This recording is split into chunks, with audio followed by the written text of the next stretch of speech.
Welcome to the Sales Dojo podcast. The podcasts are here to help you address the real issues salespeople face every single day. Hello, mate. Just me and you today. It is. Susie is on the travels again. She certainly is. She's international businesswoman of mystery. That's why. She is. International Businesswoman of the Year, I believe. Definitely should be getting a gong. So, Susie, safe travels. Hope you're having a good time. We're going to go straight into it. You shared this first one, Leo. Yeah, it did. Look, I think Luke's great. And we love to look. I love looking at his posts and sharing them.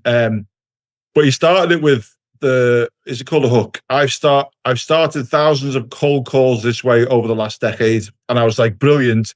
We need to share that because our listeners are making cold calls, and this is what they need to hear. Is number one, thousands in the last decade, which is really important that people understand that. And number two, here's a tried and tested method of someone who makes cold calls, not some biff who says cold calls don't work or says use this thing that I learned on a 1 hour Sandler training that I went on. Not against Sandler, by the way, who's fabulous.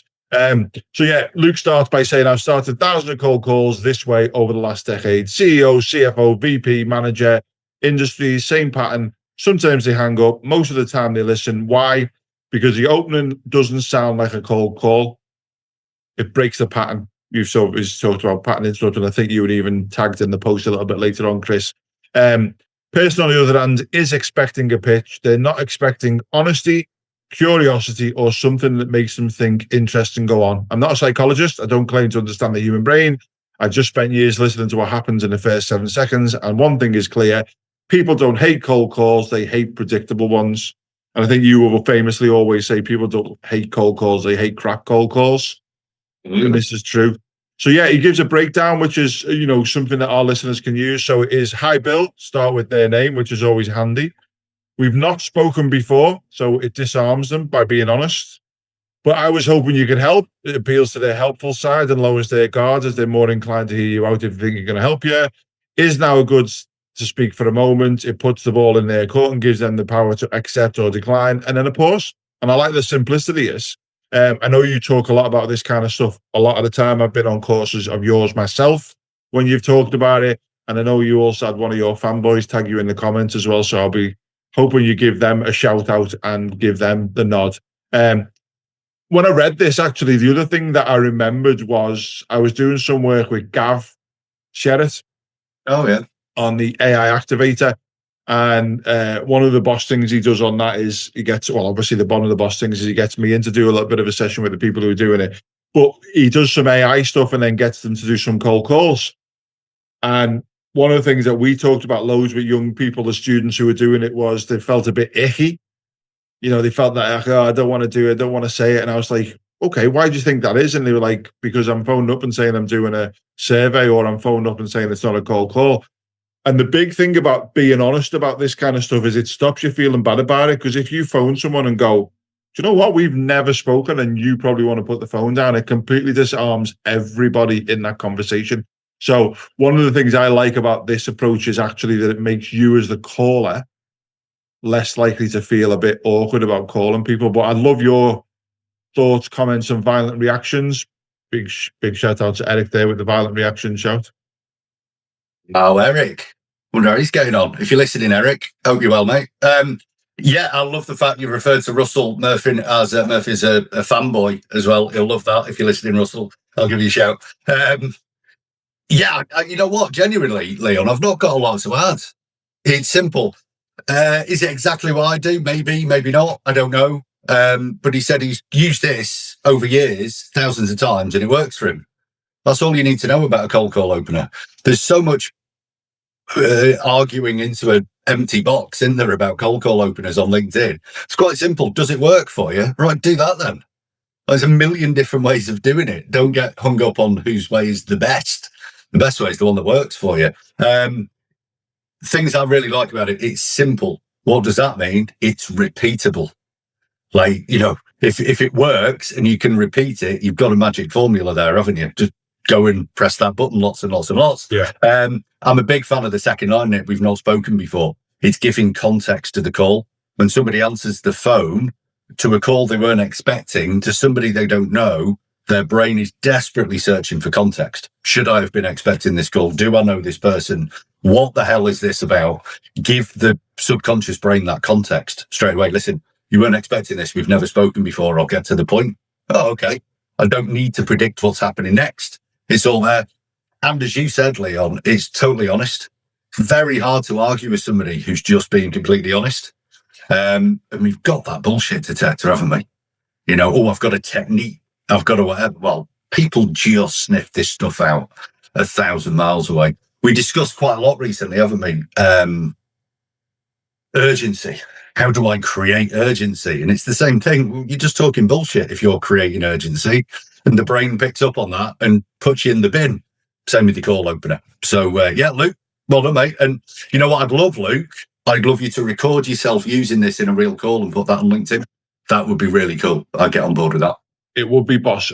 Interesting you mentioned about like in the second line. I remember, don't know if I went in somewhere or I was having a conversation with some people at a Sales Dojo event. I can't remember what the context of it was, but we were chatting and we got up to this point of like, they were saying something at the start of a call and, you know, Luke says this is 7 seconds and some people say the first 10 seconds is important and stuff. And I was speaking to these couple of people who had come from the same business. I can't remember if it was in person on an event or if it was, I was in their office. Anyway, what they said was their line that they were taught was to say at the opening, you won't remember, but we spoke about 2 years ago.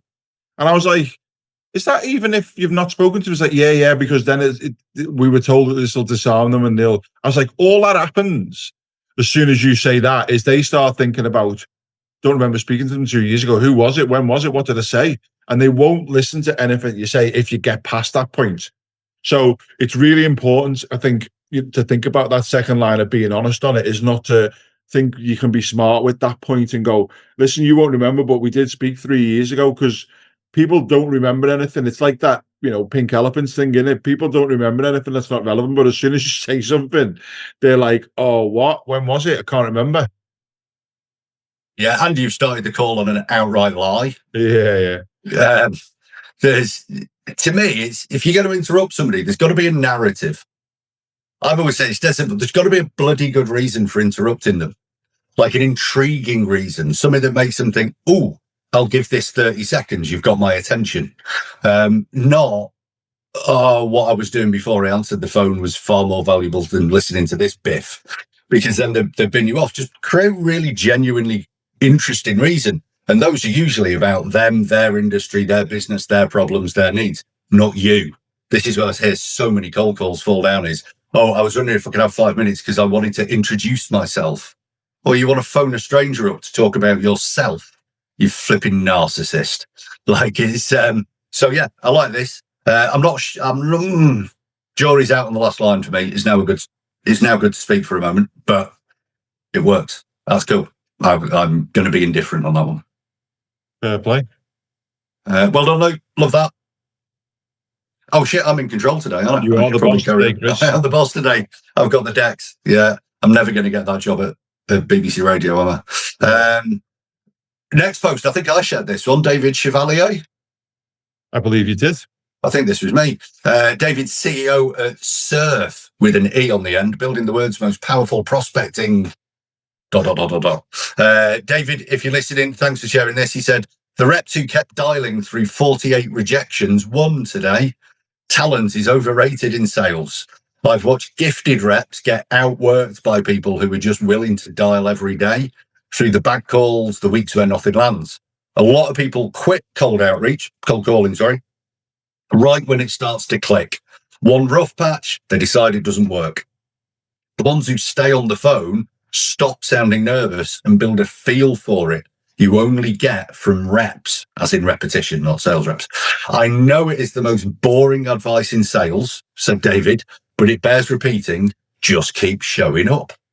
And then there's a great little graphic of what looked like Greek soldiers throwing spears at targets and giving up after a time or one continuing. So I like this one, David, because sometimes the best advice is just simple advice, isn't it? Just keep swimming, just keep going. The bit that interested me about this is some reps give up and say that it doesn't work. Not that they're not very good at it or they've not got it to work for them yet. It, as in cold calling itself, doesn't work, which is really interesting because I see that. I don't know whether you come across this, Leon, is because I've not been very successful at something. It's, I'm sure there's a psychological term for this, but it's not you. It's the thing that's wrong. It's like taking up a sport and you're not very good. Oh, the sport's crap, isn't it? No, you're just not very good at it. And there's definitely a psychological term for like a thing where you weren't very good at it. So the thing you were doing is wrong, not you. And I find this a lot in cold calling. How often do you read cold calling doesn't work? I'd never accept a cold call. Raw. Means is you've not practiced it enough now. You've not mastered your craft yet. So yeah, David, you just got to keep picking those phones up. I was far better at cold calling 3 years in than I was on day one. Not rocket science, is it? What's your take on? I mean, there is an argument, Leon, that if you keep repeating the wrong thing, you're actually going to get worse. So you do need some guidance, some coaching, some changing. It's not just about repetition. But do you see this with reps? Do people give up too easily? Yeah, so first off, there doesn't seem to be anything like Dunning-Kruger effect or Stockholm syndrome. Is that what you were looking for? Yeah, for a bad workman always blames his tools. So maybe you should invent the Dawson effect. Well, some people would say that's out there and give it various different meanings. I've got to be careful with that one. I agree a little bit, and I also disagree a little bit with the second line. To be fair, talent is overrated in sales. Like, it's not. I think it's equally as rated and underrated. You know, it's really important to get better and not just stay crap. Like, you know, if you're not getting coaching and you just keep doing the same stuff, there's a million idioms for these kind of things. But repeating the same process time after time and not getting anywhere is the definition of insanity, I think, isn't it? I've also seen gifted people, whether they were sales reps or at another role or skill, get outworked by the ones who just keep grafting, because often they light a cigar and put the feet up and think everything's going to be okay. But it is a fine line between the two of them, because you've got to put the reps in and make the effort, but you've also got to be improving on it. So I think it's an interesting take on it. Look, I've said before many times on shows, and I'm sure people are sick of listening, I was absolute dog shit when I first started in sales. I mean, I was the worst. I sounded like I'd borrowed my nan's teeth to have the conversations when I was on the phone and stuff like that. However, I proper grafted, and that graft came from the fact that I'd left a job, didn't have one, and had to start one, so I had enough money to be able to pay my mum and keep at the end of the month. So mine came from a place of fear and running away from something, which meant that I just grafted my ass off. And then I also put some systems in place. So I had a CRM on my desk using cards and bits of paper before CRM did a thing, in order to help me to improve. So that actually helped me make more calls, because I was more advanced at, more organized on doing some stuff. And then the skill came a little bit later on. So I definitely do believe it is something that's really important to do the graft and learn the reps and stuff like that. You know, Malcolm Gladwell talks about 10,000 hours to do something. I think that's definitely something that makes sense across any kind of discipline. And I've seen this loads of times, people giving up 100%. You know, I've lost count of the amount of times that someone said, oh, you know, could you have a chat with us about making some calls, or could you have a little coffee with us about, you know, getting in front of some people and stuff like that, and you do it, and then you see them and 6 months later, how are you getting on? Yeah, it wasn't working. That, it's like, oh, okay, how many messages? Send 37. Like, okay, what wasn't working? I think that's the Dawson effect that you've had there. I think we need to package that. It's, headline level for me, some of the best people on the phone I've ever worked with, they were light years ahead of me. They all had one thing in common. They were first in, last out. They always made one more call. Like, they knew if they did a certain amount of conversations, they hit target. And they also knew that that could happen in the very first conversation of the week or the very last conversation of the week. You never knew where it was going to come. So you just keep casting in. You just keep going. It's a mindset thing to it. So yeah, we could talk about this for ages, couldn't we? We got a bit of a theme going today. So let's move this forward, because the next post was shared by you, Lou.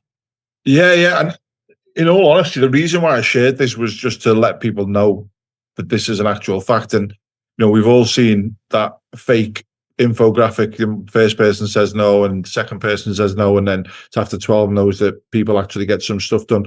But whenever I talk to people, my numbers aren't as kind as this when I talk about it, actually, to be fair. But Benjamin anyway says numbers behind cold calling. Out of 100 calls, 13 calls are typically answered. 70 go unanswered and 17 are non-working or outdated numbers. And I wanted to share this with people who are listening. And this is, he talks here about using full enriched, which is his business. So obviously he's looking at improving it, and maybe they are downplayed or upplayed. I can't remember which way it would be with them numbers and stuff like that. But I always say that, like, for 100 calls, I'd typically be having 2 or 3 good conversations with people in my target market who might be in a position to at some point buy a product or service that I have. They would be the numbers that I would go with. Obviously, outdated numbers, if 17 out of 100 of them are, then you need to work on your bloody data there, like, because unless you've picked up a spreadsheet from 1975, that's not really something that you should be putting up with. And maybe full enrich, which is where Benjamin works, is something they can help you with. But I shared this because I've had conversations with people, I want to do a bit of cold calling, I'd like to get on the phone or whatever. And then we've had a conversation about, how's it gone? Where you're up to? Whatever's gone. And when we've had it up, one of the things that I often say to people is, you can't even give me a fucking percentage. And he said, what do you mean? I said, well, percent means out of 100. So if you've not even got to 100 in the amount of calls that you've done, you can't possibly work out whether or not. He said, yeah, but I've done 25 few times before. I was like, yeah, but the point is, 100 is kind of a magic number when it comes to this kind of stuff, because that's where, once you've seen that, you can actually maybe see if you can replicate it. Like I said to you before about me being crap at sales when I first started, we were working with Paul Lyons. Give Paul a shout out again. Right, Mackenzie Campbell Publishing in the bank building, Martin's Bank building, in Liverpool. So maybe 30 years ago, and they didn't have a dial or nothing like that, but they were like monitoring calls by writing it down. And I would record how many calls and then find out who made the most calls, and then set myself the target of wanting to beat the number of calls that they made the next day. And I'd stop in between when everyone out for a cigarette, or actually never went out for a cigarette because everyone smoked in the office then, but when anyone out for lunch or for the break and stuff like that, I kind of sit there and try and make some more calls. But for me, in order to get a couple of decent deals in a day, or a couple of decent conversations, or a couple of sales, I knew I had to get about 150 through that door in 8 hours. And that hasn't changed, because everyone's busy, everyone's doing their own stuff. Sometimes they answer, sometimes they don't, sometimes you go to voicemail. And then, the other thing on the back of that, with a lot of electronic answering and stuff like that. So previously, maybe they didn't answer, or they might go to a voicemail after a while. Now, because they've got VoIP systems and people are answering electronically, you have to make a decision when that happens, whether you're going to sit on the call and wait 15 minutes for someone to put you through, or you're going to move on to the next one. Because this is the whole point of, out of 700 calls, 13 typically are answered. If you wait for 6 or 7 minutes on a call to press 1 for this, 2 for that, 3 for that, then you're going to be less likely to get them 13 typically answered in 100, I guess. Sorry, I ranted a bit there and went on. You all right? Golden rules of cold calling: get your list right, then get your message right, then execute.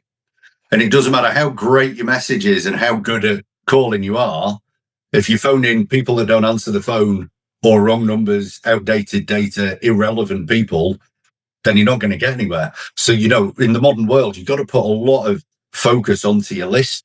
Now, if you're setting up, you're a one-person consultancy sort of business, you work locally, then your data is going to be very different. If you're a fully funded national or international organization, you want to be investing in data. You really do. I'd put at least the budget for one SDA into data, because if they make all your other team 40% more productive, then that's a far better investment than hiring an extra salesperson. Yeah. So look at full enriched, look at all these other things out there, because if you can treble the amount of conversations your team have, that's a far better investment than just hiring one extra team member to burn more crap data. Appreciate I'm sounding like an advert for data enrichment companies here, but I really believe in this quite strongly. And there's a question to answer, isn't there? Like when I started out, what was measured was how many dials you made, your overall talk time of the day, and any calls over 5 minutes long. And if your talk time was less than 3.5 hours, you were in trouble. Yeah. Your dial rate was usually 150 to 200 dials a day. And we smashed it. We got results. With all the numbers now, people's talk rate, dial rate, that goes nowhere near that anymore. And the only reason to have much lower numbers than 25 years ago would be because your connection rate's massively higher. It's not, is it? It's far harder to get people to pick up the phone nowadays. So this is where this huge disconnect has come, is conversation rates are well below where they used to be. Hence, 62% of salespeople don't hit the target anymore. I know these are very simplified numbers, aren't they? And it's different regionally. You know, I'm coaching a team in the USA at the moment, and 1 in 100 calls gets picked up out there. It's notoriously difficult to get a discussion in the USA. Some countries around Europe, well happy to get on the blower and have a chat with you. It's not going anywhere, but hey, you know, let's have a nice time. Maybe we'll have some lunch on the phone. It's all good. So there's so many nuances to this, but I think it's a really good reminder. If you're spending all your budget and focus on making great calls, having a great team, but you're not putting any of that focus onto what they're calling, then you're hugely doing yourself a disservice. So it's a great post to share to bring that to people's attention now. Yeah, can you explain a little bit more about lunch on the phone? How does that work? Because I need to start doing that a bit more. We could do that, mate. We could do lunch on the phone tomorrow. We both buy the same sandwich in our offices, and then we just have a chat, maybe a bit of wine while we're doing phone lunch. Bit of wine with a fucking meal deal sandwich. Yeah, that's how I roll nowadays, Leon. Yeah, I'm gonna have a meal deal sandwich with a little bottle of cheap shit wine, please. Right, let's carry on down this whole cold calling route. You shared a post from Josh Braun. We've not mentioned Josh for a time. Hello, mate, if you're listening. Yeah, to be honest with you, I'm getting a bit miffed with LinkedIn's algorithm. I keep missing people who I've been connected with for ages. So I actually searched out some stuff from Josh because I was looking for some posts from him, and then once you look at them, then it pops up again, which is cool. Yeah, that's it. Yeah, so he says, I never liked objection handling training. Why? It assumes the buyer is wrong and the seller's job is to overcome it. The problem, people don't like being told what to do or how to think, especially by a seller who has a vested interest. Whenever people feel like a seller is trying to change their mind, they enter the zone of resistance. So in my workshops, I teach information understanding. When someone says it's too expensive, I need to think about it, we're already using someone else, I don't hear objections, I hear information. Information about how they're thinking, what they're missing, what they value, what they are worried about. The goal isn't to defeat their reason, it's to understand it. It's too expensive, sounds like there's a ceiling to what you want to invest. I need to think about it. You're skeptical, a tool can solve your commission problems.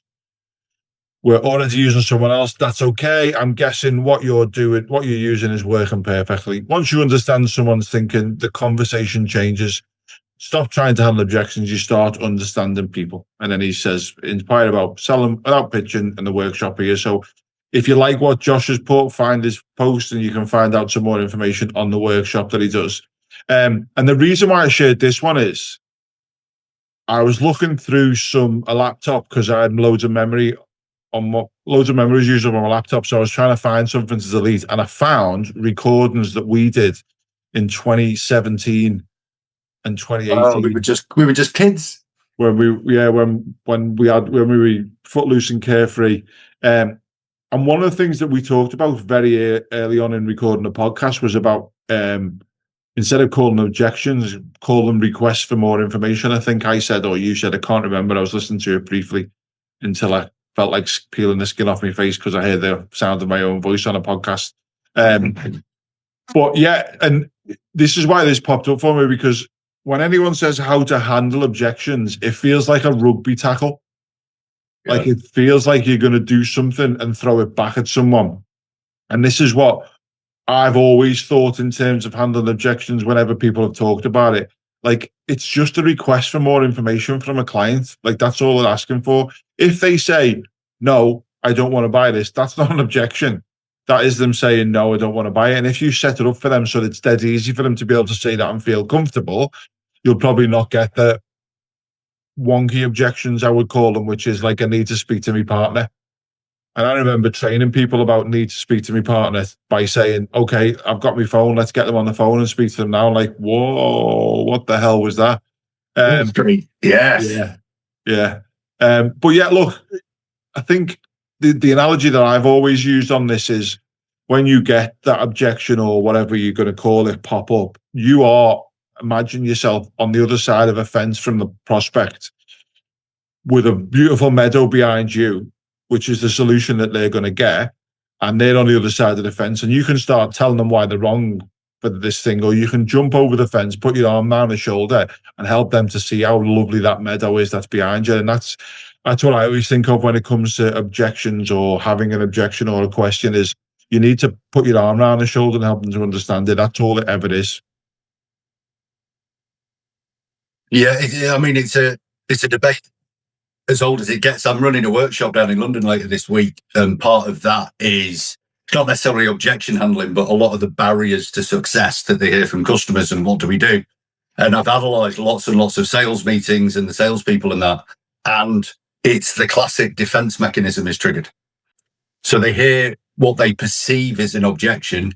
Oh, we only really want to stock this brand, or you're too expensive, or whatever it might be. And they go into defense mode and they try and prove the customer wrong. And I've said to them, listen, when you watch your meetings back or listen to your recordings back, try and pinpoint the moment you started trying to sell the product and not understand the customer. So our job is it's to really understand what they've just said. So when they say, it's too expensive, I need to speak to my partner, whatever, don't defend yourself, your position and your product. Try and understand what they mean. Just come from a place of understanding. Absolutely, always sticks in my mind listening to an objection handle when I was listening into live sales calls years and years and years ago, well before Sixth Up. And there was a guy on the phone, he was a plumber or an electrician or something. And he said, listen, mate, sounds great, but I'll have to run this past my wife first. Yeah. Now, this is the reframe. It didn't mean I need to run this decision past my wife. It meant I feel the risk is too high to make a decision right now. I need to feel a bit more secure, or I need to feel a bit more sure that this is the right thing to do. Then I cringed as the salesperson replied. This was a builder he was talking to, a tradesman. Listen, mate, I'll tell you what you should do. Pick your skirt up, grab your balls, and make a decision. Wow. And I was like, oh, we're all going to get fired. Like, we're all over. And this guy laughed and went, oh, yeah, you're right, go on. And just did it. And he did the deal. We are not condoning this at the Sales Dojo as a great way to go forward with your sales. But the point was he kind of tackled the real objection. Yeah. Was, I need a nudge. I don't feel quite safe enough to make this decision. He just needed a nudge. Didn't need to speak to his wife. He needed more certainty. And he just got given that certainty. You know, this is the right thing to do. Grab your balls, make a decision. It was the nudge. So this is what Josh is saying here is, it's not a handle. It's get to understand it. Hey, you're too expensive.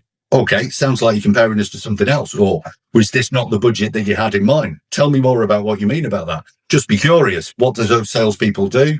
Oh, well, the reason is we're the best in class and they defend their position. And all you get is two people having a fight. So yeah, I'm with you on this, Josh. There's some comments about his book below as well. Have you ever read Josh's book? I haven't. I didn't know he had one, but I will definitely be getting a copy from Amazon or other leading book retailers. Somebody just commented, hey, Josh, I've been reading your book, Selling Without Convincing, and I've learned so much from it. Josh, sorry, pal, we've not read your book yet. Josh has been on our podcast. Maybe we told him we had read our book, and now he just found us out. I should have shut up. Sorry, Josh. Fab, great stuff. Right. Very aware of time, and everybody's either driven to the meeting, they've got to their office, they've got home to see the family, they're in the pub or whatever. So we'll move forward. Next post was from Amy Fox. Amy from Root Cause Coaching for Team Managers. Hey, Amy, if you're listening, Amy said, this meal saved my life. First of all, great attention grabbing first sentence for your LinkedIn post, Amy. I was stuck in a horrendous relationship with food. I thought this is really interesting. For years, Amy goes on saying, till my best friend, in brackets, a nutritionalist and coach, said, you're hungry, mate. You need to eat more throughout the day. And this was the first lunch I cooked. And there's a photograph of a really nice meal with some potatoes and butter and all that good stuff. And Amy says she was absolutely right, by the way. And it wouldn't have mattered how many effective questions she asked me. I would never have got there on my own. Sometimes coaching is recognizing that curiosity and getting people to come to their own answers is meaningless when that person is looking for a freaking miracle. So sometimes I'll help you find your way. Sometimes I'll tell you what to do. And sometimes I'll kick your ass. Kelly did it because she loves me. I do it for my clients for the same reason. I'm like, Amy, I'm going to salute you for that one. Absolutely. I've had this conversation with a lot of coaches, Leon, who are real purist. They really know you should never say it. It all has to be questions. You have to get them to their own conclusion. Well, not when they don't know it. Some people need a shake. Some people need a shot. I commented on Amy's post. Some of my favorite coaching sessions is when I've said to somebody, you know what, mate, you're doing my head in. Like, you've got to give them that jolt. Coaching's on a spectrum from direct to discovery. And some people need some bloody direct feedback and support. Other people need very deep discovery-led questioning, etc. There isn't a one-size-fits-all because not everybody you coach is the same. And I'm really glad Amy brought this up. Whoever your friend was who's really helped you there, well done to them as well. They've obviously done the right thing for you as well. I love that. Leon, you're a fabulous coach. You know, I love some of the questions you've asked me over the years and that. And people do disagree with me on this, and I'm cool with that. What's your take on coaching on a spectrum? Should it all be questions, or sometimes do you just need to give people a jolt? Yeah, so whenever I'm doing something with somebody, I will always say, look, I'm going to flip between being a trainer, a coach, and a mentor. And I'll try and let you know when, but you should be able to work it out. So we've said this loads. Trainer answers your questions, coach questions your answers, and a mentor goes, I've tried this before, you might want to get there faster by doing this. And I find that that's a really useful way of doing it. I've started doing some coaching courses and stopped because of the snobbery around, oh, you should never, ever give direction. You should only have a question. And I'm like, yeah, that's fine. But sometimes people just need that little nudge in the right direction.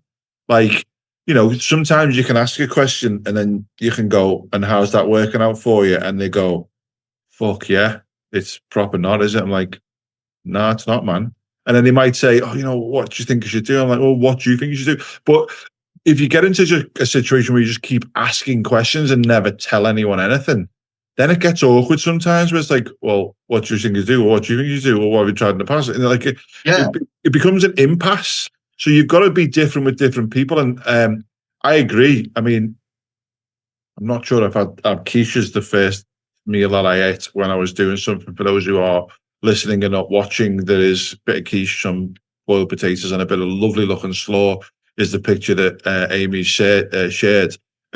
Yeah, I'm not sure that I would ever be able to be effective doing whatever you call it is that I do if I only ever ask questions. I've been racking my brain since commented on this post because I shared it and I knew we were going to talk about it today. And you didn't even, we weren't having, because me and you have supported each other and given each other feedback for years. And I can't remember what we were doing, what it was about or anything, but it was your direct feedback that really helped me. And we were sat in your office. I can picture where I was. I was right next to Wile E. Coyote in the office. And you just looked up for me, monitor him, and you should stop doing that. That was it. That was your coachable. You should stop doing that. And it just hit me. And whatever it was, and I'm racking my brains, I stopped doing it. Like, that was it. Brilliant. And sometimes, yeah, you've got to be direct with people. They love it. Other people don't. And I get that. And this is, as a coach, I think you've got to have flexibility and the intuition to learn who you're with and what you're trying to achieve, rather than permanently, as you said, well, what do you think you should do? Yeah. What have you done before? Whether that becomes training, not coaching, the debate is open. But I think a coach, by definition, is helping somebody get from a place they are to a place that they need to be. They're literally coaching them there. It's a coach. Yeah. How you do that, I've got no snobbery over. I don't mind at all. So I love that, Amy. I'm 100% with you on that. I think you need to be careful on, like, I say I've done some courses with some, renowned organizations and bodies and stopped or never took the test because I'm like, sorry, it just doesn't just sit well with me. Like some people, like I really respond really well to direct feedback. Yeah. After 3 days, when you first give it to me, I want to punch you in the neck. Let's be honest about that. But then 2 or 3 days later, when it's percolated, it's useful. If someone never gave that to me, I'd just blissfully be going around doing stupid things all the time, like I still am. But you sent me a form for one of the courses you were doing, which you had to get lots of people to give you feedback. This was years ago. And I filled it out, honest as I would be. And you emailed me back and you went, really appreciate that. I fucking hate you. And I'm probably not going to speak to you for a few days, but that's really good. Thanks. Like, thank you. Like, and that was it. And there you go. Thomas Tuchel the other night wasn't particularly complimentary about the England team. That was pretty harsh feedback considering they just won. And everyone was going, that was boss, that. Yeah, he said, we were just lucky. This was blah, blah, blah. It would have been easy to blow smoke up their arse, but it's a conversation I have with sales leaders all the time. And being nice isn't necessarily being kind. Kind is the long-term effect. Being nice is giving somebody a bit of short-term comfort. Yeah, it's easier for everybody, but if everything was easy, why would you hire a coach? We could go on. Let's leave on a high. No pun intended. Snoop Doggy Dog. There's a post from Snoop Dogg on LinkedIn, which I didn't know could be a thing, which is brilliant. Snoop says, I'm not taking the piss. This is genuine, everyone. We're going to put the links in the stuff. Snoop Dogg on LinkedIn. His bio says, Coach Snoop, Team USA, CEO, Death Row Records. I think that's possibly the best LinkedIn bio you could ever read, and it's CEO of Death Row Records. And Snoop said, it took me damn near 20 years to go to number one. My greatest work is when I collaborate, when I work with other people, when I'm able to receive and give at the same time. I was never afraid to say, man, I love your music. I'd love to get in the studio with you and build a bond. People ask me about Drop It Like It's Hot, my first number one hit, and what it was like working with Pharrell. Pharrell is a bad, bad boy. I'd say he's an inspirator. Dr. Dre is a perfectionist. Pharrell is a free-for-all. We'd sit in the studio while he put the music together. He'd let the beat just loop. I'd write my verse. He'd do this. Then he'd listen to the song from the top all the way through. And when we got to my third verse, he stopped it and said, we got to do that third verse again. So that shit ain't hard.